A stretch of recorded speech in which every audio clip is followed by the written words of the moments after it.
Hello guys, how's it going? My name is Dal. And recently, in a brand new blue post, Blizzard has announced even more gearing improvements and catch-up benefits for alts being added into Season 4 in an upcoming update of the patch 927, currently available for testing over on the PTR realms. This includes major updates to the new raid vendors, specifically when it comes to your alts catching up with their best in slot items. Earlier this week, we also got some boss tuning to some of the endgame bosses of the current raid of Sepulcher, with Blizzard hoping to soften up these bosses just enough to get more players their seasonal rewards. We also got yet another internal encrypted build for the next World of Warcraft expansion of Dragonflight. However, so far, we're yet to see a playable alpha or a beta version. And with the Dragonflight deadline fast approaching, releasing by the end of the year 2022, we'll hopefully be seeing a playable test version of the next expansion over the next few weeks. And I want to cover all of these updates in today's video. But right before that, most of you guys watching these videos are still not subscribed. However, the more of you remind, the more of you do. So let's keep it going. Subscribe to the channel as well as hit the bell if you're watching these videos anyway, especially if you want to catch regular patch 925 updates and changes, as well as potentially more future Dragonflight announcements. First of all, we got raid tuning to some of the endgame bosses of the raid of Sepulcher for both heroic and mythic difficulties. Starting with the Anduin, Lords of Dread, and Dark Mode Algalon, which all saw various nerfs this week. All of these fights saw either health reductions to the bosses or the adds summoned throughout the encounter. These two bosses specifically have been continuously nerfed week after week over the last few updates, which will hopefully make them a little bit more approachable for any raiders still looking to claim their AOTC and cutting edge achievements.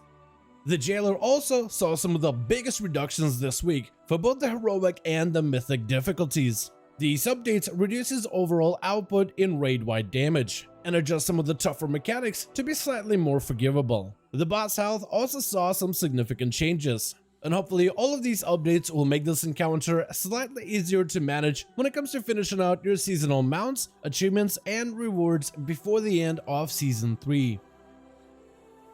Recently, Blizzard announced some new updates to the gearing and alt-friendly improvements coming to raid gear vendors in the Season 4. These new raid vendors will let players buy some of the best in slot raid items with a new currency of dinar, currency gained from slaying fated raid bosses in the Season 4. Dinar will be primarily used so you can buy some of your best in slot items as part of bad luck protection. Slaying bosses in heroic and mythic difficulty will also drop materials that can be combined together in order to upgrade items bought with dinar to heroic or mythic quality. These upgrade materials are a guaranteed drop rate from every boss that you slay. This means that slaying 20 bosses will let you upgrade your Jailer Mace, Sylvanas Dagger, or potentially Jathis from Kel'Thuzad bought with dinar to mythic quality, also as part of bad luck protection, which will allow your main character to have some deterministic gearing opportunities and will prevent them from missing out on their best in slot items. And later into Season 4, your alt will gain the opportunity to gain dinar at a faster rate, which promotes playing your alt characters and will allow a fresh new level 60 to catch up to your main rather quickly. Season 4 is planned to be one of the shorter seasons for Shadowlands, and we'll likely see a lot of these alt-friendly benefits come into play earlier than usual. This means that after a few weeks of farming some of the best in slot pieces for your main character, it should be much easier for you to catch up to your main on an old character with deterministic gear, bad luck protection, and catch-up mechanics in the Season 4. We also got a brand new confirmation that the Mythic Jailer mount, the Sylvanas Mythic mount, and the Jailer AOTC mount will still be accessible in Season 4 at a 100% drop rate. And farming these mounts should be much easier with the gear upgrades coming in Season 4. In the next seasonal update, all endgame content from Mythic Plus, PvP, and raiding gear will see a seasonal item level increase. Raids in Season 4 are going to be on a faded raid rotation. That means one of the raids every single week will be marked with a faded affix, which means that raid and the bosses will provide significant gear upgrades, but also an added challenge to some of the familiar boss fights. However, any raid not marked by the faded affix will retain the original difficulty, but will be made much easier to tackle with better gear found in Season 4. This gives players a bonus opportunity to gain some more power and tackle some of the harder endgame bosses of this expansion and gain some other mount rewards before the next expansion of Dragonflight. In Season 4, both Valor and Conquest currencies are receiving updates. First of all, both of these currencies are going to be reset at the start of the new season. Valor, however, will continue to be completely uncapped from the get-go, letting players farm Valor and max out their character's item level quicker with the Season 4 and plus gear upgrades. Conquest, on the other hand, will initially have a cap, but it will be much larger than previous seasons. And just like Valor points, Conquest cap will eventually be lifted entirely, which gives players yet another opportunity to deterministically grind out their items, whether it is Mythic Plus gear with Valor upgrades or Conquest gear for the PvP endgame. And with all of these gearing improvements added into Season 4, we'll likely see alt-friendly catch-up boxes bought for Valor and Conquest pretty early into the season.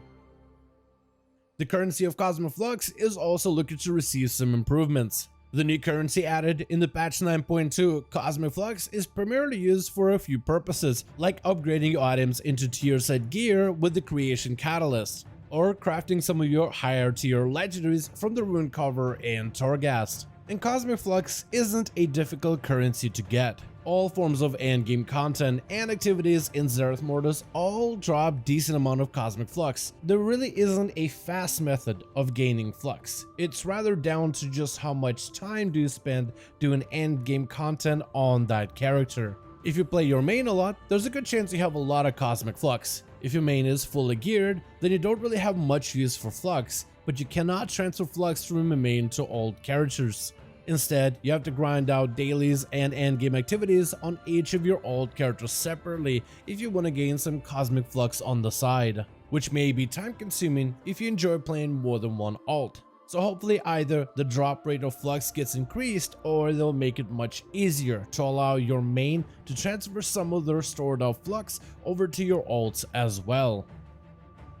Finally, we got yet another encrypted internal build for the Dragonflight expansion. With Dragonflight receiving even more and more encrypted builds, it's likely that an alpha or a beta is fast approaching. However, as I'm making of this video, currently there's no playable test version of the next World of Warcraft expansion. And unless you get official delays, Dragonflight is set to come out by the year of 2022. This means that the next chapter of World of Warcraft is just a few months away. It's possible that the expansion Dragonflight will have a shorter alpha or a beta testing period, which has a lot of the members in the community concerned. During the development of the patch 9.2 over on the PTR, we saw a lot of healthy discussion and communication between the players and the community, where a lot of feedback was given regarding the content, the zone, flying, endgame progression, and gearing, especially in regards to adjusting and modifying the newly added tier sets. A lot of the members of the community enjoyed the back and forth conversation and how a lot of the feedback turned into measurable changes and improvement for the patch 9.2. If the Dragonflight alpha and beta cycle is planned to be shorter with this expansion, it could potentially mean less feedback, adjustments, and improvements before the final expansion release. So hopefully we'll be seeing a playable Dragonflight alpha or beta very soon. That's going to be all of the updates that I want to cover in today's video. I want to thank you all so much for watching and I hope you guys enjoyed. Let me know your thoughts in the comments below. When do you think we'll likely see a playable test version of the next expansion of Dragonflight? This week, maybe the next, maybe in 2 weeks, or potentially a month from now? What do you think about the gear improvements coming in Season 4 and the recent nerfs to some of the endgame bosses in the raid of Sepulcher? Let me know your thoughts in the comments below. As per usual, if you guys enjoyed this video or found it informative, go ahead and give it a thumbs up. I would very much appreciate it. And as always, in the description of every single live stream and video, we have a link to our Discord community channel. Probably the best place to reach out to me directly in case you want to let me know what you thought about this video or discuss with the other members of the community what you think about the upcoming changes. Join our Discord to become part of the community. But otherwise, thank you guys so much for watching. I do hope you guys enjoyed. Let me know your thoughts, and as always, I'll see all of you guys in another video.